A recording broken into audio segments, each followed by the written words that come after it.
শোনো, আজ তোমাদের একটা গল্প বলি। সেটা হচ্ছে তোমাদের এইচএসসি ফার্স্ট পেপারে এই রিয়ারেন্সে কিন্তু আছে। সেটা হচ্ছে যে একদা এক বালক সে হচ্ছে শিক্ষা লাভ করতে চাইলেন বা জ্ঞান অর্জন করতে চাইলেন। তখন তিনি আসলে একজন শিক্ষকের কাছে গেলেন, কারণ প্রত্যেকটা শিক্ষার্থী তো শিক্ষা লাভের জন্য একটা শিক্ষকের কাছে যায়। সেখানে গেলেন, তো সেখানে গিয়ে সে শিক্ষককে বললেন যে স্যার, আমি আসলে কলা এবং বিজ্ঞান বিষয়ে কিছু শিখতে চাই। তো শিক্ষক ভাবলো যে আসলে ছেলেটা কেমন, ওকে একটু যাচাই করে নেওয়া যাক।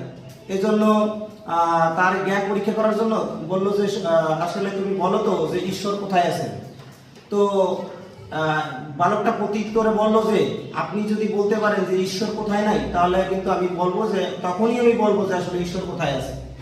তো এই বিষয় নিয়ে তাহলে তো বুঝতেই পারছি যে শিক্ষক যে ঈশ্বর আসলে সব জায়গায় আছে। তখন তার জ্ঞান সম্পর্কে তার অনেক ধারণা হয়ে গেল। তার অনেক ভূয়সী প্রশংসা করলেন, মানে হচ্ছে অনেক প্রশংসা করলেন। করার পর আসলে শিক্ষক রাজি হলেন যে ওকে আসলে আমরা শিক্ষাটা দিব, এবং পরবর্তীতে ওই ছাত্র ওই জ্ঞান অর্জনের জন্য নিজেকে আত্মনিয়োগ করলেন বা ভর্তি হলেন। এই আসলে গল্পটা ছিল এখানে।